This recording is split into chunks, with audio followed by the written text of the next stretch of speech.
দাউদ নবী সুন্দর করে সিংহাসনের মধ্যে বসে রইল। ওনার সমস্ত সন্তানেরা সামনে আসলো। দাউদ নবী বললেন, ছেলেরা রে, জমিনের মধ্যে আমি থাকবো না, বিদায় নিয়ে জমিন থেকে আমি চলে যাব।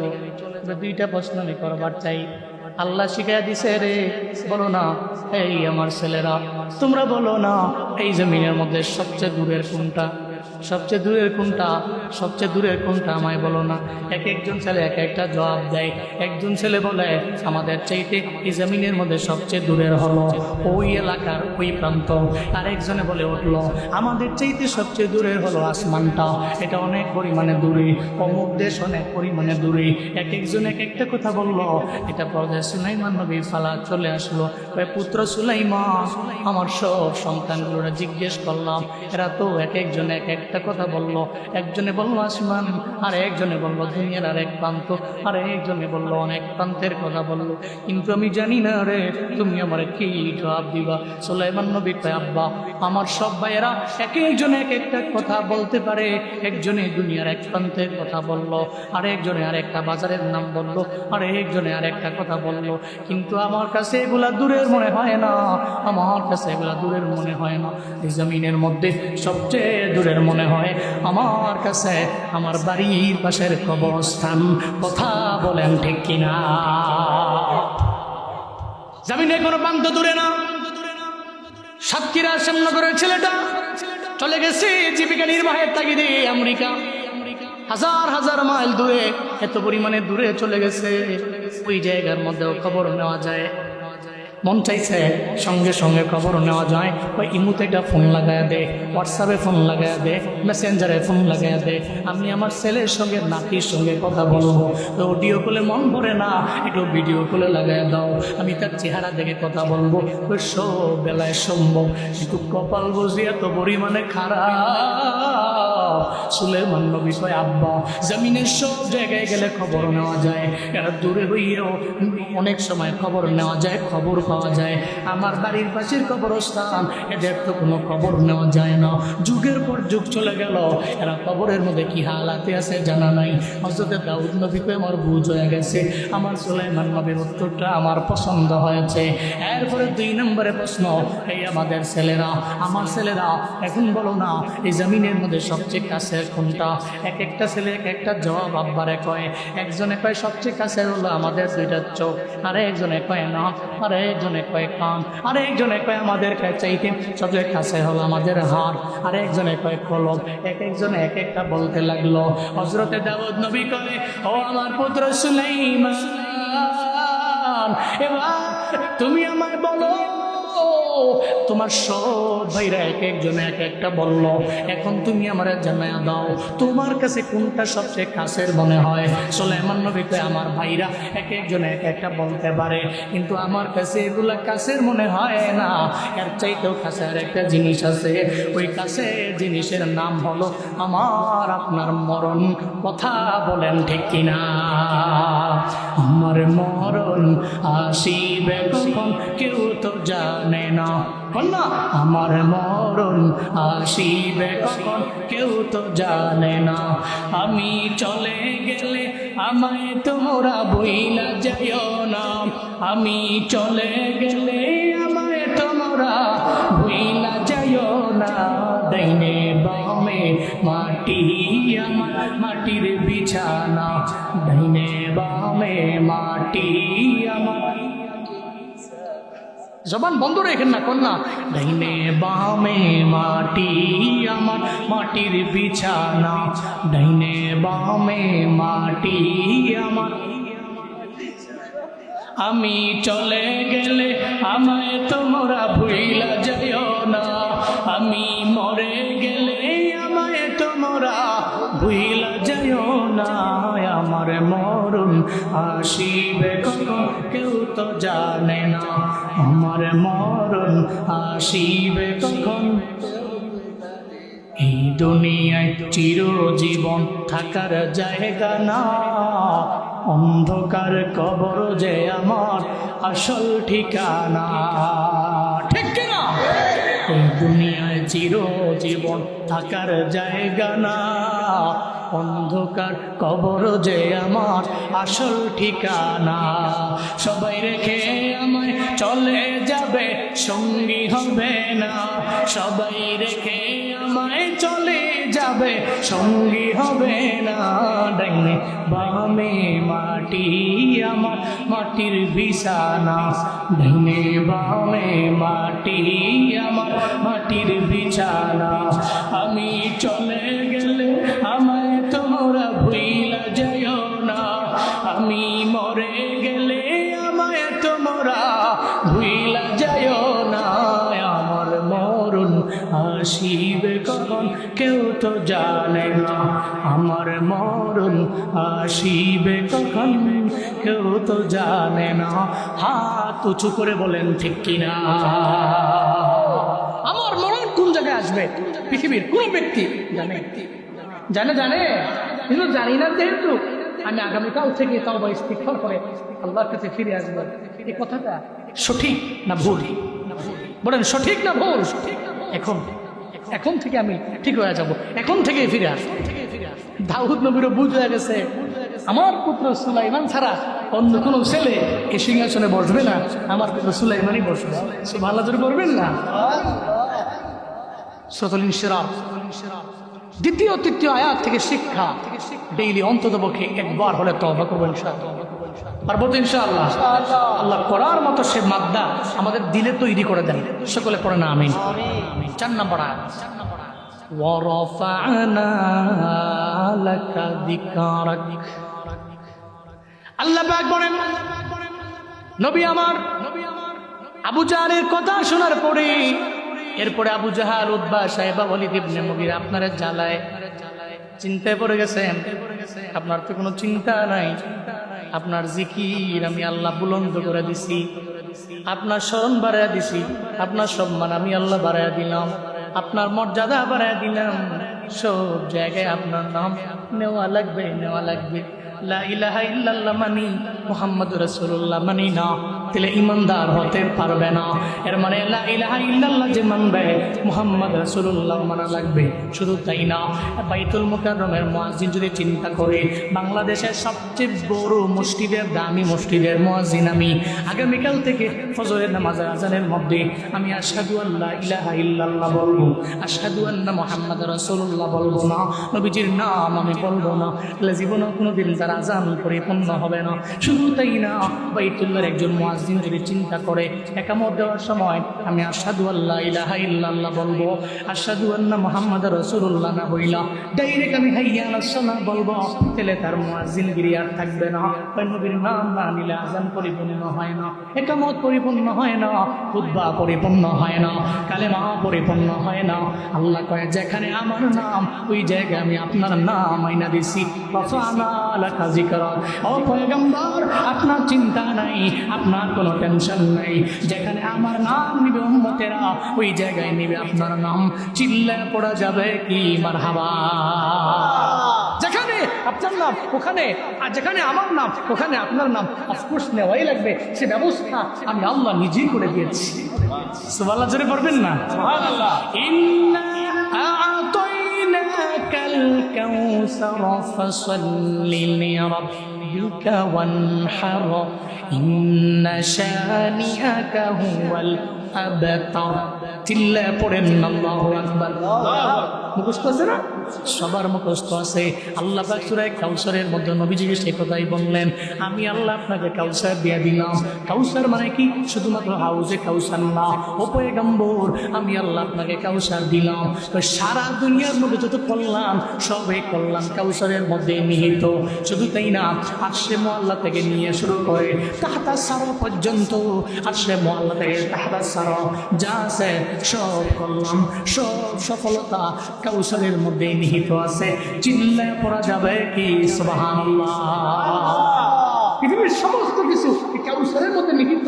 আর ইন্না আ'তাইনা কাল কাউসার, আই গিভ ইউ কাউসার, আমি আপনাকে সে কাউসার দিয়েছি। সুবহানাল্লাহ জোরে বলবেন না? এটা আপনাকে দিয়েছি, এটা আপনাকে দিয়েছি। রাফা'না লাকা যিকরাক, আমি আপনার জিকির, আপনার সম্মান, মর্যাদা সব আমি বাড়িয়েছি। বুলন্দ করেছি, উচ্চ পদে সমাসীন করেছি, উন্নীত আসনে সমাসীন করেছি, আমি করেছি। চিন্তা কিসের আপনার? নবীজির কান্না দেখে 4 নম্বর আয়াতে বিশাল এক সান্ত্বনা, সুবহানাল্লাহ জোরে বলবেন না? বিশাল সান্ত্বনা দিয়েছে। শুধু কি তাই, আল্লাহ নবীর পুরো দেহ মুবারকে কি বরকত দিয়েছেন।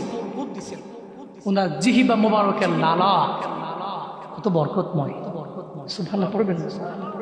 সারা দুনিয়ার সমস্ত মেডিসিন যদি এটা পাল্লায় দেন, আরেকটা পাল্লা যদি নবীজির 1 ফোঁটা লালা মুবারক দেন, সারা পৃথিবীর সমস্ত মেডিসিন হার মানবে নবীজির 1 ফোঁটা লালা মুবারক হচ্ছে। আল্লাহু আকবার। খন্দকের যুদ্ধ হয়েছে, ব্যাটল অফ কনফিডেন্স, সম্মিলিত বাহিনীর যুদ্ধ। 3 বাহিনীর সাথে। হ্যালো, এই মুরব্বীরা তোমার তুমি যাও, বসো বসো।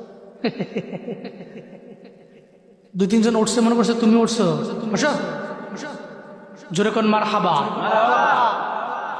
রাগ করতেছেন নাকি আপনারা? কষ্ট পাচ্ছেন নাকি? কোন সুবহানাল্লাহ। মন মতো হইছে না? কোন সুবহানাল্লাহ। আরো জোরে আলহামদুলিল্লাহ। চিল্লে আল্লাহু আকবার। লিল্লাহি তাকবীর, লিল্লাহি তাকবীর। কি গুনাহ হইছে নাকি? আইসেন আমাদের ইচ্ছায়, যাবেন আমার ইচ্ছায়। গরম গরম, হুজুর নরম না গরম, বসতে হবে, শেষ করে দেবো ইনশাআল্লাহ। বাপরে আমিও তো ক্লান্ত, হ্যাঁ আমিও তো ক্লান্ত এই গরমে। আমি আজকে আসার সময় কয়েকবার বলছি গাড়িতে, আমি শীতকালে এত দূর থেকে তো দূর চলে যাই, টার্গেট আছে আমার। আবার মানে এমন কাজ করছি যে শুনে অবাক হয়ে যায়। সিলেটের ওসমানী নগরে রাতে ওয়াজ করেছি, এরপরের দিন আমার শিডিউল মিস্টেক হয়ে প্রোগ্রাম হয়েছে টেকনাফ। আপনি কল্পনাও করতে পারবেন না, 900 থেকে 1000 কিলোমিটার যাওয়া লাগবে আমার। মাথা পাগল নষ্ট গেছি গা, কিন্তু এত লাগে নাই। আমি আস্তে আস্তে বলতেছিলাম যে গরমকাল তো, গরমকালে একটু সফর করলে আনিজি লাগে। এই জন্যই তো শীতকালে আমাদের ওয়াজের সুন্দর সময়, তখন আমি ওয়াজ ফিরেও মজা পাই, মানুষেরাও সামনে বসে মজা পায়, ঠিক না? লম্বা সময় বসতে পারে, কমিটিরাও এত আনিজি লাগে না। আর শীতকালে শীতে শীতে কাজ করার মজাই আলাদা। প্রচন্ড গরমে আমিও যেমন অতিষ্ঠ, আপনারও তো অতিষ্ঠ, কেউ দেরি করা যাবে না, শেষ করে দেবো বুঝছি ইনশাআল্লাহ। আল্লাহ কবুল করেন, জোরে কোন আমিন। আপনারা কি রাগ করছেন, কষ্ট পাচ্ছেন? কোন মারহাবা। খন্দকের যুদ্ধ,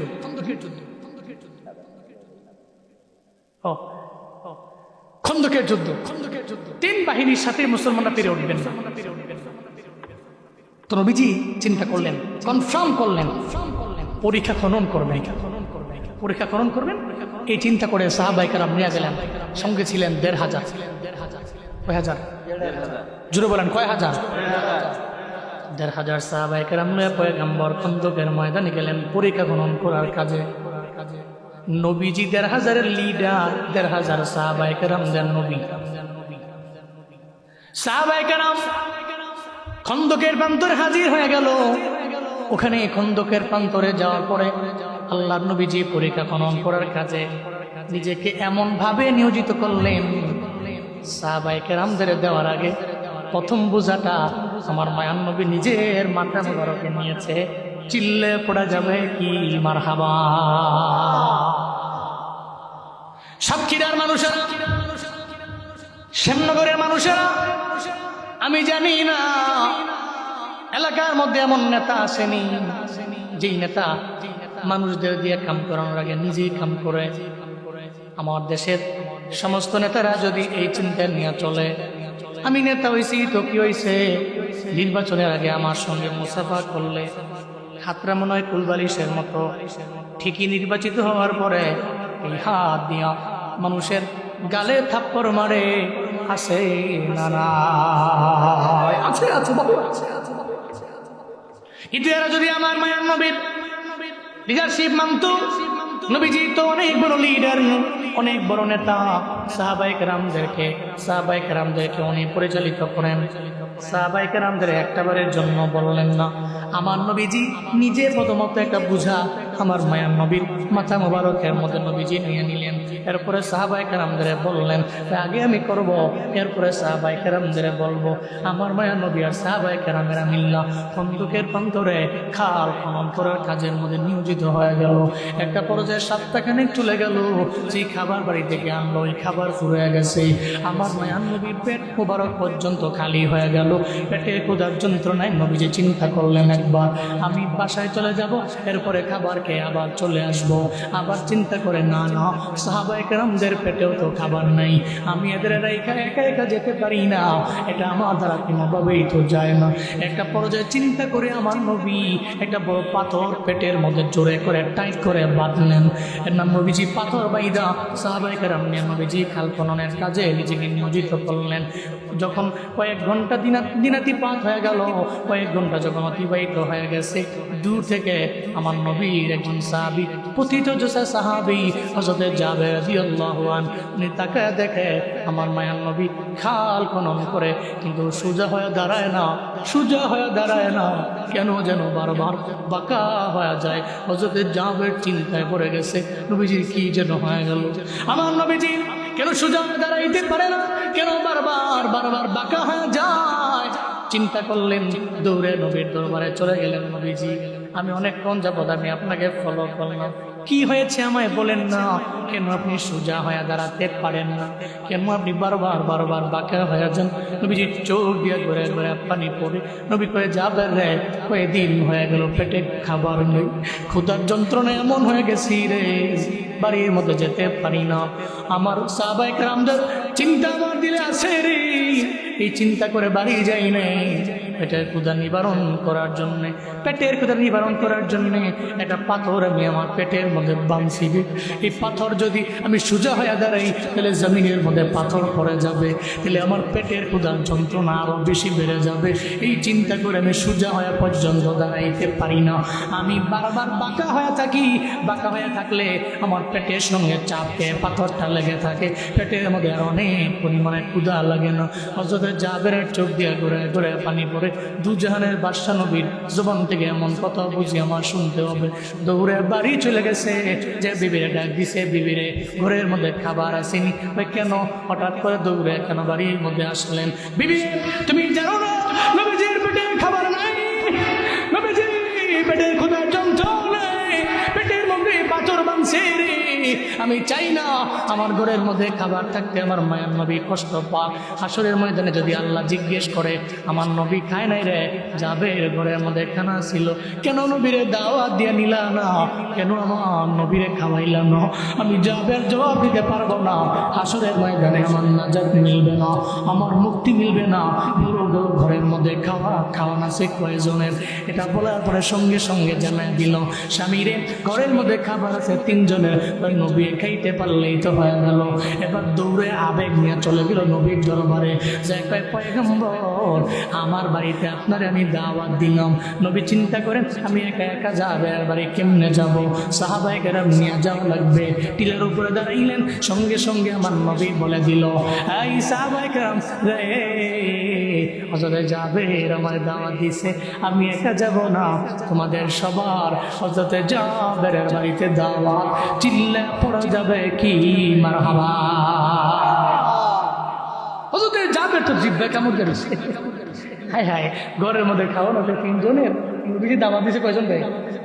1500। এখন কামড়ে কি কেমনি খাওয়াবো? এতগুলো সাহাবায়ে কেরাম ঘরে যাবে ফিরে আসবে, এটা আমাদের কেমনি সম্ভব? পাগল হয়ে গেছে। দৌড়ে চলে গেছে বিবির দরবারে, যে বিবির কয় বিবি রে দাওয়াত দিলাম নবীরে, চিন্তা করলাম ঘরের মধ্যে খানা আছে মাত্র 3 জনের, কিন্তু কি যেন এমন হয়ে গেছে নবী তো একা আসবে না। সাহাবায়ে কেরামদের মায়া আমার নবীর দিলের মধ্যে এত পরিমাণে আছে।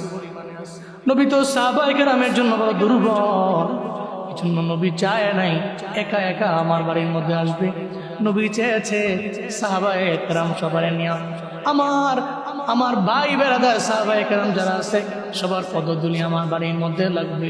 এটা তো আমার জীবনের সবচেয়ে বড় চাওয়া, এটা আমার জীবনের সবচেয়ে বড় সফলতা, এটা আমার জীবনের সবচেয়ে বড় অর্জন। তবে আমার চিন্তা, ঘরের মধ্যে খানা আছে মাত্র 3 জনের। বিবি এমন একটা জবাব দিয়া দিছে, ওদের যাবে 50%, ওই চিন্তা পরিপূর্ণ কমে গেছে। বিবি কয় স্বামী কোনো চিন্তা নাই, টেনশন নাই, টেনশন করো না। দাওয়াত দিছ নবীরে, চিন্তা করো বা নবীরে লয়া।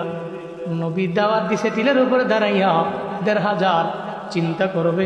নবী আর আমার আল্লাহ চিল্লে আওয়াজ করে পড়া যাবে কি সুবহানাল্লাহ। সাতক্ষীরার মানুষেরা এমন একটা বিবি যদি ঘরের মধ্যে আনা যায়, যদি ঘরের মধ্যে এমন বিবি রাখা যায়, তাহলে জীবন বড় ধন্য হয়ে যাবে। সফল জিন্দেগি, এর চাইতে সফল জিন্দেগি আর জমিনের মধ্যে নেই। আমি জানি না আম্মা জানটা শুনে কিনা, তবে আমার জানা আছে অনেক মা বোনরা মনোযোগের কান লাগে আজকে এই বয়ান শুনছে। আম্মা গো, আমি আপনার বইলা যাই, আমি আপনার ছেলের মতো, আমি আপনার নাতির মতো, আপনি যাই মনে করেন আমি তার মতোই। তবে আমি বইলা যাই, আজকে থেকে নিয়ত করেন স্বামীর অবাধ্য হবেন না, স্বামী যা বলে তা মাইনা নেন। খুদার কসম দাম্পত্য জীবনে দেখবেন সুখ দিয়ে আমার মাওলা ভরপুর বানায় দিছে। কারণ যেই ঘরের মধ্যে স্ত্রী স্বামীর কথা মাইনা প্রত্যেকটা কার্যক্রম চালায়, আল্লাহ ওই ঘরের মধ্যে অনেক পরিমাণে বরকত বাড়ায় দেয়। ওই ঘরের মধ্যে ঝগড়া নাই, আল্লাহ বরকত দিয়ে রহমত দিয়ে ভরপুর বানায় দেয়। আর ওই ঘর থেকেই তো আসবে দামি দামি হুজুরেরা, আব্দুল কাদের জিলানীর মতো সন্তান, ইমাম মালিকের মতো সন্তান। কথা বলেন ঠিক কিনা? কিন্তু ঘরটার মধ্যে মারা মারি, ফিডা ফিডি, ঝগড়া ফসাদ লাগেই থাকে। এরকম ঘর আছে না নাই? বহুত পোলাপান অতিষ্ঠ মেসেজ করে, হুজুর পাগল হয়ে গেছি কেন রে?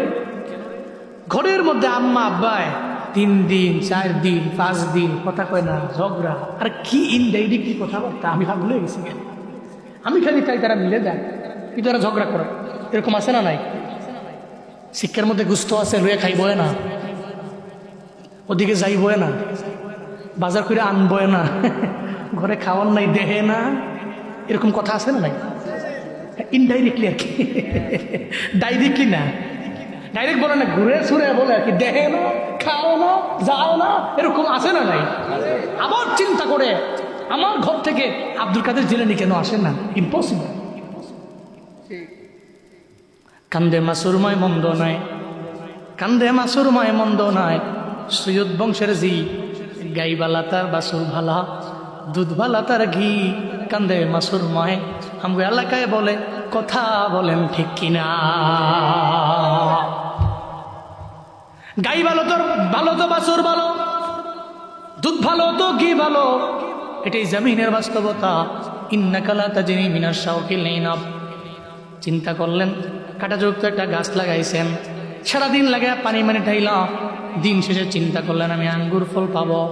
জীবনেও যেমন সম্ভব না, হ্যাঁ এই পৃথিবীর সবাই বলে যেটা সম্ভব না, ঠিক তদ্রূপ আপনি এমন এক নারী ঘরের মধ্যে আনলেন, যে নারী 5 ওয়াক্ত নামাজের 1 ওয়াক্ত পড়ে না। শুধু তাই না, এমন কোনো টিকটক নাই, বাদ নাই, এমন কোনো টিকটকের ট্রেন্ডিং সাউন্ড নাই, ভিডিও বানায় নাই, এমন কোনো বিল্ডিংয়ের ছাদ নাই যেই ছাদ ওনার বডি চিনে না। উনি ড্যান্স মারে, টিকটক বানায় ছাদের উপরে যাইয়া, রাস্তার কিনারায় কিনারায় দাঁড়াইয়া। এমন কোনো নাটক নাই দেখে নাই, এমন কোনো সিনেমা বাদ যায় নাই, ওনার চোখ থেকে বাদ যায় নাই। সব নায়কের নাম জানে, সব নায়িকার নাম জানে, নামাজের খবর নাই। সারাদিন টিভি দেখে, বিভিন্ন লাইনে বিভিন্ন নাটকের পর্ব দেখে, পর্বটা আসতে দেরি ডাউনলোড করে দেখতে দেরিও করে না। আল্লাহর কসম 1 বার, আল্লাহর কসম 2 বার, আল্লাহর কসম 100বার করে বইলা যায়। বাড়িতে গিয়ে ডায়েরির মধ্যে লিখতে পারেন, ওই ঘর থেকে জীবনে কোনোদিন ভালো সন্তান আশা করা যায় না। ওই ঘর থেকে জীবনে কোনোদিন আব্দুল কাদের জিলানী আসবে না। ঘর থেকে আসবে ঐশী, যে রান্দা দিয়া বাবারেও কোপাবে, মারেও কোপাবে, ঠিক কিনা? এমন সন্তান আপনি আশা করতে পারেন। আপনি ওই বাবাদের মতো চিন্তা করছেন, আঙ্গুর খাবেন, কাঁটাযুক্ত একটা গাছ লাগাইছেন, সারা বছর লাগে পানি ঢালতে ঢালতে মাথা নষ্ট হয়ে গেছে গাছ না। খুদার কসম ইম্পসিবল। লাগাইছেন আম গাছ, কাঁঠালে চিন্তা করলে হবে, ইটস বোকামি। এই পাগলামি ছাড়া আর কিছুই নয়। সো আপনার নারী বাছাই কইরা যাচাই কইরা ঘরে আনতে বি কেয়ারফুল। ইন ফিউচারে যারা বিবাহ করবা তোমার জন্য এ বয়ান। ধলা চামড়া দেখা সুন্দরী মায়া দেখা টোটো কোম্পানি ম্যানেজারের মতো খালি ঘুরো। স্কুলটা কোন সময় ছুটি দিব এর খালি এই চিন্তা। কাম নাই, কাজ নাই, কিচ্ছু নাই, চিন্তাও করে না যে লাইফ তো বরবাদ হয়ে গেছে, কি করতেছে কি। বাইক একটা নিয়ে ঘুরে ঘুরে ঘুরে মায়ারে, এই মায়েরে দে লাভ লেটার, ওই মায়েরে লাভ লেটার, এই মায়েরে লাভ লেটার, কত মায়েরে যে দিছে। কিন্তু মাইয়ারা তো কয়ে টুটু কোম্পানির ম্যানেজারের ফলা কোনো পড়াশোনা নাই, কিছু নাই, খালি কিচ্ছু করতে লাভ নাই, সিরালাই পাগলের মতো ঘুরে। এরকম আছে না? তখন চিন্তা করে যে পছন্দ করে না, মনে হয় চুলের কাটিং ভালো হয় নাই। তখন যে সেলুনরা কয় এই নামি দামি বিভিন্ন ব্রাঞ্চ আছে, টিকটকারদেরকে দেখি এরা ফেমাস হয়ে গেলেই তো সেলুনটা দিয়ে দেয়। চিন্তা করে যে টিকটকার যেইভাবে চুল কাটবে এর ফলোয়ারও এমনি চুল কাটবে। এর চিন্তা হলো প্রথমে শুরু কর গুলশান বনানি দিয়া, এরপরে আস্তে আস্তে ব্রাঞ্চ বাড়াবি, হঠাৎ করে সাতক্ষীরা একটা দিয়ে দিবি, সুযোগ মতো পাইলে শ্যামনগরেও দিয়ে দিস। তাহলে তো বলাবার মোটামুটি যারা আমার ফলোয়ার আছে এরা দেখা বলতে পারবে যে না এর ফলো যেহেতু করি তাহলে চুলের কাটিংটা এনে যায় দিব মনে 3-4 হাজার খরচ করে মোটামুটি চুল টুল কাইটা একেবারে হাইড্রো ফেশিয়াল কইরা এরপরে মায়ের সামনে যায় এর পুরো সিরিয়ালাইছে। এরকম আছে না নাই? পাগলের মতো ঘুরা শেষ পর্যায়ে যা ওই নারী ঘরে আনছে, চিন্তা করছে যে এই নারী তো রূপে তো সুন্দর, কত জানি ভালা। 1.5-2 বছর পরে তারে না রে বন্ধুরে রাস্তা দিয়ে ঘুরে একজনে জিজ্ঞেস করে কি রে, ওই শান্তি নাই, ঠিক কিনা বলেন? আপনি তো ধলা চামড়া দেখছেন, খোদার কসম আপনি নসব দেখেন নাই, আপনি তার চরিত্র আখলাক দেখেন নাই, তার ব্যাকগ্রাউন্ডের আব্বা কি আম্মা কি করে, পরিবার কেমন ছিল দেখেন নাই। চিন্তা করেন আপনার লাইফের সবচেয়ে গুরুত্বপূর্ণ ডিসিশন। এই জন্য দ্য ডিসিশন ইজ ইউজ, এটা একমাত্র ব্যক্তিগত আপনার। নিতে গেলে খুব চিন্তা ভাবনা করে নেওয়া লাগবে। ইন ফিউচারে যারা বিয়ে করবে আল্লাহ পাক বুঝা শুইনা সুন্দরী রূপসী রূপবতী চরিত্রওয়ালা নামাজি এমন বউ ঘরে আনার তৌফিক দান করেন। যারা বিয়ে করছে হারাও আমিন কইছে, চিন্তা করছে যদি এই আমিন লেগে যায় তাহলে 2 নাম্বারটা এই ওয়াজ যাতে আমার মারা না শুনে ঝামেলা। আল্লাহ কবুল করেন। রাগ করেছেন আপনারা? কষ্ট পাচ্ছেন নাকি আপনারা? কি এক জবাব দিয়ে দিয়েছে, কয়ে যান চিন্তা কেন, চিন্তা তো নবী করবে, আল্লাহ করবে। 1,000 সাহাবা নিয়ে চিন্তা নবী করবে, আল্লাহ করবে, আপনি চলে যান। হযরতে জাবের দৌড়ে নবীর দরবারে চলে গেছে, 50% চিন্তা মুক্ত উনি হয়ে গেলেন। আল্লাহ নবীজি ডাক দিলেন, আরে জাবের, চেহারার মধ্যে চিন্তার ছাপ কেন দেখা যায় বলো না? হযরতে জাবের কয় নবী কোনো চিন্তা নেই। কয় না রে চেহারায় চিন্তা দেখি রে। কয় না নবী কোনো চিন্তা নাই। নবী কয় জানো না, জমিনের কেউ যেটা জানে না আল্লাহ জিব্রাইলের মাধ্যমে আমার এটা জানা দেয়। একটু আগে জিব্রাইল আমার বইলে দিয়ে গেছে হযরতে জাবের আপনাকে দাওয়াত দিয়েছে, সিঙ্গেল দাওয়াত দিচ্ছেন আপনি 1,500 সাহাবা। চিন্তায় পড়ে গেছে জাবের, ঘরের মধ্যে মাত্র খানা আছে 3 জনের, একটু ডাক দিয়া সান্ত্বনা দিয়া দেন, চিন্তা করার দরকার নাই, আপনি যদি যান আমি আল্লাহ এমন বরকত বাড়ায় দিব 1,500 খাইয়া চলে আসতে পারবে, পড়া যাবে কি মারহাবা। হযরতে জাবের চিন্তামুক্ত হলেন, নবীজি ডাকলেন, বলে দিলেন 1,500 সাহাবা নিয়ে হযরতে জাবের রাদিয়াল্লাহু আনহু বাড়ি চলে গেলেন। যাওয়ার পর নবীজি বললেন, জাবের রে ঘরের মধ্যে তোমার 2টা পেয়ালা আছে, একটা পেয়ালার মধ্যে রুটি আছে আর একটা পেয়ালার মধ্যে গোশত আছে, আমার কাছে দাও। যখন 2টা পেয়ালা ওনার নবীজির হাতের মধ্যে হযরতে জাবের দিয়ে দিলেন, নবীজি ওনার জিহবা মুবারক থেকে একটু লাড়া মুবারক আইনা একটু কোনার মধ্যে লাগাই দিচ্ছে, আর কয় জাবের রে আর কোনো চিন্তা নাই, 1,000 সাহাবারা বসে আছে রে, তুমি খাওয়াও, চিন্তা করা লাগবে না, চিন্তা করা লাগবে। হযরতে জাবের কয় নবীজি কি এক লাগায় দিল, আবার কয় চিন্তা করা লাগবে না, মাত্র 3 জনের খাবার আছে আমার ঘরে। 500 জন প্রথমত বসালেন, খাওয়ালেন, 500 জন মন মতো খাইতেছে। আরে কোত্থেকে আসে? সেকেন্ড টাইম, এরপর আবার 500, খাওয়া শেষ। জাবের রাদিয়াল্লাহু আনহু অবাক হয়ে গেলেন, এখানটা শেষ হয়ে গেছে, খানা শেষ হয়নি, এরপর আবার 500, 1500 সাহাবা শেষ। কি হইল? খাবার কোত্থেকে আসছে? এরপর একটু চিন্তা করলেন, এখন যদি 1500 খাওয়ার পরে খাবার যদি কোনোভাবে শেষ হয়ে যায়, নবীজিরে কেমনে খাওয়ান? নবীর প্রতি প্রেম ভালোবাসা ওনাদের দিলে অনেক পরিমাণে ছিল। সুবহানাল্লাহ জোরে পড়বেন না? নবীর প্রেমিক হবেন তো এমন হন, সুন্নাহ অনুযায়ী নিজের জিন্দেগি বাস্তবায়ন করেন। ওনার যে লাইফ লিড, সাহাবায়ে কেরামদের যে লাইফ লিড, ওনাদের ফেসবুক পেজ নাই, ওনাদের ইউটিউব চ্যানেল নাই, ইনস্টাগ্রামে অ্যাকাউন্ট নাই, কিন্তু ওনাদের নামে, হযরত আবু বকরের নামে, হযরত ওমরের নামে, উসমানের নামে, আলীর নামে, রিদওয়ানুল্লাহ তাআলা আলাইহিম আজমাইন, ওনাদের নামে মাঝে মাঝে বই মেলায় গেলে, কোন একটা স্টলে গেলে, লাইব্রেরিতে গেলে, কিতাব নেই, বই নাই, আনেন, পড়েন, দেখবেন আপনার জীবন পড়তেছেন আর চেঞ্জ হচ্ছে। সুবহানাল্লাহ জোরে বলবেন না? কি লাইফ লিড! আমার আপনার তো মানুষ ছিলেন, অন্য জগতের কোনো কিছু ছিলেন না, আমার আপনার মতো মানুষ ছিলেন।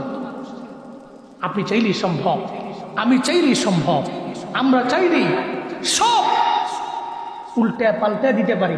আমাদের বডিতে সেই রক্ত আছে। এই জাঞ্জিরা পরিবর্তন করেছে না? জাঞ্জিরা পরিবর্তন করে ফেলছে পুরো এক দেশের 17 বছরের জুলুমকে, 1 হুঙ্কারে, 2 হুঙ্কারে, 3 হুঙ্কারে, 4 হুঙ্কারে, 64 জেলার হুঙ্কারে নামায় দিছে না? এজন্য আপনি চাইলে সম্ভব, আপনি চাইলেই তো পারেন। আল্লাহ আমাদের সব ভাইকে এভাবেই চলার তৌফিক দান করেন। মৃত্যু পর্যন্ত জুয়ানরা আমরা সবাই হকের পক্ষে, ইনসাফের পক্ষে, আদালতের পক্ষে, সত্যের পক্ষে, ন্যায়ের পক্ষে থাকবো ইনশাআল্লাহ। আমার মেসেজ, আপনি যেই দল করেন, এটা আপনার এখতিয়ার, এটা তোর ইচ্ছা, থাকতেই পারে। আপনার আব্বা করছে, ওই জায়গা থেকে একটা ভালো লাগা আছে, দাদাই করে গেছে, একটা ভালো লাগা আছে, থাকতে পারে, ন্যাচারাল। এর মানে তাই নয় এই পৃথিবীতে সমস্ত দলের চাইতে আপনার দলই ভালো। এর মানে তাই নয় এই পৃথিবীতে সমস্ত দলের ব্যক্তিরাই খারাপ, আপনার দলের সমস্ত ব্যক্তিরাই ভালো। এই থিওরি অন্তরে রাখা যাবে না। যেটা ভুল ভুল বলবেন, সত্য সত্য বলবেন, এটা ইসলাম। কথা বলেন ঠিক কিনা বলেন? তাহলে দেখবেন মারামারি নেই, দেখবেন আর ঝগড়া বিবাদ নাই, নেতারা ঠিকই মিল আছে। আপনি আর দোকানে বসে মারামারি করবেন না, দেখবেন সব মনে হবে স্বাভাবিক ব্যাপার। 1500 খাওয়াইছে, হযরত জাবের দৌড়ে চলে গেলেন। এবার চিন্তা করলেন ঘরের মধ্যে খাওয়ান আছে না একটু চেক করি। যে দেখে রে, ঘরের মধ্যে প্রথমবার আসার পরে বিবি যেই খাবার দেখাইছে, ওই খাবার দেখা যায় বিন্দু মাত্র পরিমাণ কমায় নাই। আল্লাহ নবীর দরবারে গেলেন, মায়া নবীর দরবারে গিয়ে বলে, পয়গম্বর, এটা কেমন বরকত আপনার গো পয়গম্বর। প্রথমবার ঘরের মধ্যে আসছি, যে খাবার আমার বিবি দেখাইলো, ওই খাবারই দেখা যায় কেন যেন আমার একটু কমলো না। 1500 সাহাবা পেট ভরে খেয়ে শেষ করে ফেললো। আল্লাহ নবী কয়, জাবের, তোমার কোনো চিন্তাও নাই, কোনো ধারণাও নাই, কেন তুমি আমার পারমিশন ছাড়া তোমার ওই ঢাকনা তুমি কেন উঠাইলা? যদি আজকে তুমি ঢাকনা না উঠাইতা, মদিনার সমস্ত লোকরা যদি তোমার বাড়ি আসতো, এরা সবাই এসে তোমার বাড়িতে পেট ভরে খায়া যাইতে পারত। এরপরেও প্রথমবার তোমার বিবি যে খাবার দেখিয়েছিল, ওই খাবারে তুমি দেখতাম বিন্দু পরিমাণ কমতো না। চিল্লায় হাত উঁচু করে বলেন মারহাবা। ওয়ারাফা'না লাকা যিকরাক।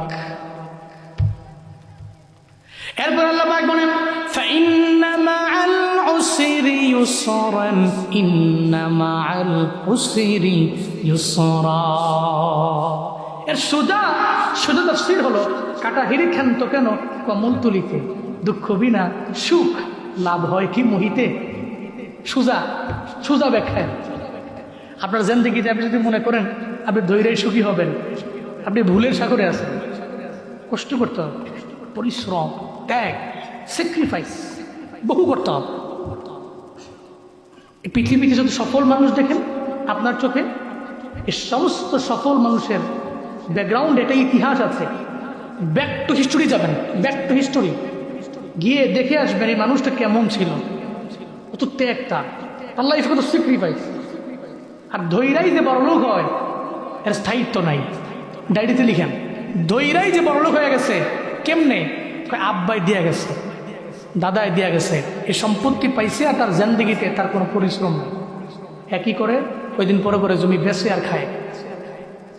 এরকম আমার চোখের বউ আছে, আরে সুবহানাল্লাহ, এই গাড়ি কিনে ঠাস করে একজো ফেলে দিছে না, 22-এর মডেল 23-এর মডেল নতুন, কয়দিন পরে দিয়ে এটাও নাই, কিরে হুন্ডাই ক্রেটা। আরে বাপরে বাপ, কি করতেছ কি তুই? এরপরে দিয়ে বাইক কিনে, এটা কিনে সেটা কিনে, আইফোনের নিউ মডেল ছাড়া তার হয় না। হঠাৎ করে একদিন দেখি যে কেমন যেন মন খারাপ। জিজ্ঞেস করলাম কি হয়েছে? আস্তে আস্তে জব্দ হয়ে আইছে, পরিশ্রম নাই তো। ওই যে অলস হইয়া বাবুদার সম্পত্তি খালি বেচে আর খায়, বিক্রি করে আর খায়, বিক্রি করে আর খায়, কয়দিন খাইব? আর আরেকজনে টাকা ছিল 1 লাখ, পরিশ্রম করতেছে, ব্যবসা করছে, বাড়ছে বাড়ছে, ও ডে বাই ডে তার সম্পত্তি ইনক্রিজ হচ্ছে, রাস্ত পাচ্ছে না, আল্লাহ তারও বরকত দিয়ে দিয়েছে, সে মোস্ট রিচেস্ট ম্যান হয়ে গেছে, আর ও পথের ফকির হয়ে গেছে। পরিশ্রম, পরিশ্রম দ্যাট মিনস সফলতা। পরিশ্রম ছাড়া সফল হওয়া ইম্পসিবল। আমি যদি চিন্তা করি, ঢাকায় বসে চিন্তা করতাম আজকের এই মাহফিলে আমি যাবো না, এত কষ্ট, এত গরম, বেরোতাম না, বাসায় এসে লাগাই দে দেই ঘুম। এরকম বাংলাদেশের অনেক বক্তারাই করে, যে কারণে কমিটিরা ভয় পায়। রফিক ভাই মাঝে মাঝে চিন্তা করে, আরে কোন বক্তা দাওয়াত কোন সময় নাই। একজন কমিটি এই মনে চিন্তা, এটা কেন হয়েছে জানেন? বক্তাদের কারণে। এই জন্য আমার লাইফে আমি 8 বছর এই ময়দানে কথা বলি, আপনাদের দোয়ায়, আমার আব্বা আম্মার দোয়ায়। একটা মাহফিল 64 জেলায় আমি 3 বার করে গিয়েছি, একটা মাহফিল আমার দ্বারা ক্যান্সেল হয়েছে। এটা বাংলাদেশের কোনো কমিটি আমার সামনে দাঁড়িয়ে বলতে পারবো, এটা আমি গর্ব করে বলি। আমার জ্বর আসছে, ঠান্ডা লাগছে, ঝামেলা হয়ে গেছে, বিশাল মুশকিল। গত বছর আমার ওয়াইফ উটিতে ছিল, ওই সময়ও তারা রাইখে আমি চলে গেছি। পরে আমার ওয়াইফকে আপনি তো পাশে আনবে, হ্যাঁ কমিটির কাছে ওয়াদা আছে না, আল কারীম ইজ আ ওয়াদা ওয়াফা। সম্মানিত ব্যক্তি ওয়াদা করলে ওয়াদা পূর্ণ করে, অসম্মানিত ব্যক্তি ওয়াদা করলে ওয়াদা কেন করে? যে সম্মানী সে ওয়াদা করলে ওয়াদা পূর্ণ করে, এটা তার কাজ।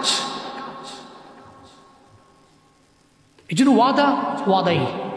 তা আমি যদি মনে করতাম আমি ঘুমিয়ে যাই, অলস ফিরা চিন্তা করলাম, ঘুমিয়ে গেলাম, মাঝখান দিয়ে রফিক বেড়ার দান শেষ, এই বেটার বদ্ধ লইতে লইতে আমার জীবন শেষ। আর এই যে এতগুলো মানুষ আপনারা যারা আইসেন, চিন্তা করতে এর মতো বাটপার হুজুর এই এলাকা বাংলাদেশের মধ্যে আর নাই, ঠিক কিনা বলো? যাইতে না চিন্তা করতেন, মনে হয় হাদিয়া মনে বেশি হয়েছে আরেক জায়গায়, ঠিক কিনা? এটা আপনাদের মুখের বই থাকতো, চিন্তা করতেন আপনারা। কিন্তু আমি আসছি, এতগুলো মানুষ আপনাদেরকে আমি যদি কষ্ট দিচ্ছি, কিন্তু আপনারা বসে আছেন, আমি জানি আপনারা তৃপ্তি পাচ্ছেন, এই জন্য বসে আছেন এতক্ষণ পর্যন্ত, এত রাত পর্যন্ত আপনারা বসে আছেন, এই গরম দিয়ে বসে আছেন। এই যে একটা দোয়া, এই দোয়া আমার পুঁজি, এছাড়া আমার কোনো পুঁজি নাই। এই দোয়া আমার সফলতা, এই দোয়া ছাড়া আমি সফল না।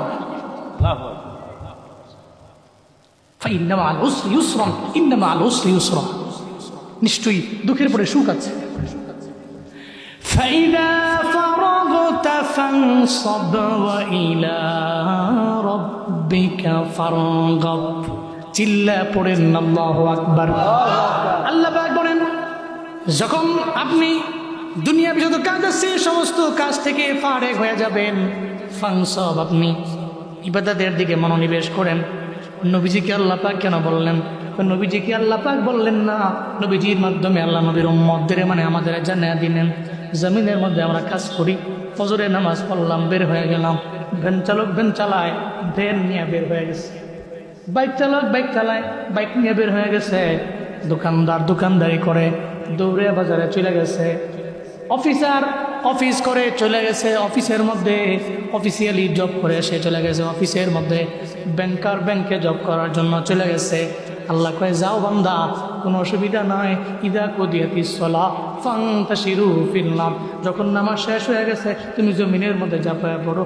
সাবধান, জোহরের হাইয়া আলাস সালাহ শোনার পরে তুমি অফিসে বসে থাকো না। হাইয়া আলাস সালাহ শুনলাম, তুমি চালাইতেছো, ভ্যান চালাইতেছো, তুমি আমারে ভুলে যাও না। দুনিয়াবি কাজ যখন আবার শুরু হয়ে যাবে, শেষ হয়ে যাবে, যখন তুমি ফারেক হয়ে যাবা, সঙ্গে সঙ্গে দৌড়ে তুমি ইবাদতের মধ্যে মগ্ন হয়ে যাও। ও ইলা রাব্বিকা ফারগাব, এক কথায় রবের দিকে তুমি আগে যাও, রবের দিকেই মনোনিবেশ করো, আমার রবের দিকেই ঝুঁকে যাও। এক কথায় তোমার তো রব লাগবে, রব ছাড়া তুমি পারবাও না, রব ছাড়া তোমার দ্বারা সম্ভব না, রব ছাড়া তুমি চলতে পারবা না, রবের তৌফিক ছাড়া জমিনে তুমি চলতে পারবা না। জান্নাত তো রবের, এই জন্য রবেরে তোমার লাগবে, এক ইলাহের দিকে তোমার মনোনিবেশ করা লাগবে। এই জন্য সূরা ইনশিরা থেকে শিক্ষা কি পাইলাম? নাম্বার 1 শিক্ষা, হিদায়াত দেওয়ার মালিক আমি না, হিদায়াত দেওয়ার মালিক আলেম না। এত কথা বলছি, আল্লাহ যদি হিদায়াত দেয় পাবেন, আল্লাহ না দিলে পাবেন না, আমার কোনো হাত নাই। আমার কথা হলো, আমার চিন্তাধারা হলো পৌঁছায় দেওয়া। আপনি একটা শিক্ষা বাড়িতে নিয়ে বাস্তব জীবনে আমল করেন, এটা আপনার জন্য ফায়দা, আমার জন্য ফায়দা না। ব্যক্তিগত আমার কবরে আমি যাব, আপনার কবরে আপনি যাবেন। হিদায়াত তো চাইলে আমি দিয়ে দিতে পারবো না, নবী দিতে পারেন নাই, সাহাবায়ে কেরাম পারেন নাই, তাবেঈন পারেন নাই, তাবেঈনরা পারেন নাই, জমিনের কোনো অলিরা পারে নাই, জমিনের কোনো ব্যক্তিরা পারে নাই, তাহলে আমিও পারবো না। এটা 1 নাম্বার শিক্ষা। আল্লাহর পক্ষ থেকে হিদায়াত আসলে ওই বান্দা পাবে, যেই বান্দার উপরে আল্লাহর পক্ষ থেকে হিদায়াত নাই ওই বান্দা পাবে না। 2 নাম্বার শিক্ষা, আল্লাহর দরবারে তাওবা হবে। 1000 বার আমি পারবো না, 100 বার আমি পারবো না, 50 বার আমি পারবো না, অন্ততপক্ষে ডেইলি 1-2 বার হলেও পারবো। কবরের চিন্তা করে তওবা ইস্তিগফার করবো। 3 নম্বরে, চলার পথে আমি এমন চিন্তা নিয়ে চলবো, এমন একটা রমণী ঘরের মধ্যে আনবো, যেই রমণী ঘরের মধ্যে আনলে আমার ঘর সুখ দিয়ে ভরপুর হবে, দাম্পত্য জীবন সুখময় হয়ে যাবে। এই 4 নম্বরে, আল্লাহ নবীরে ভালোবাসবো, তবে মৌখিকভাবে না, নবীর সুন্নাহ অনুযায়ী জিন্দেগি চালাবো। নবীর যত সম্মান এই চিন্তা করে, ওই সম্মানওয়ালা নবীর আমরা সম্মানওয়ালা উম্মত, এই চিন্তা করে নবীর আদর্শের মালা গলায় লাগাবো। 5 নম্বরে, আমার জীবনে পরিশ্রম ছাড়া আমি সফল হতে পারবো না, এই থিওরি আমি ব্রেইনের মধ্যে ঢোকাবো। 6 নম্বর, আমার কাজের ফাঁকে যখন আজান হয়ে যাবে দৌড়াইয়া নামাজের মধ্যে চলে যাব। কারা কারা পারবো? 2টা হাত তুইলা মাওলারে দেখাই। আল্লাহ আমাদের হাতগুলোকে কবুল করেন, জোরে পড়েন আমিন। আল্লাহ সূরা ইনশিরা থেকে এই শিক্ষাগুলো বাড়িতে নিয়ে বাস্তব জীবনে আমল করার তৌফিক দান করেন। সকলে জুড়ে পড়েন আমিন। আরো জোরে আল্লাহুম্মা আমিন।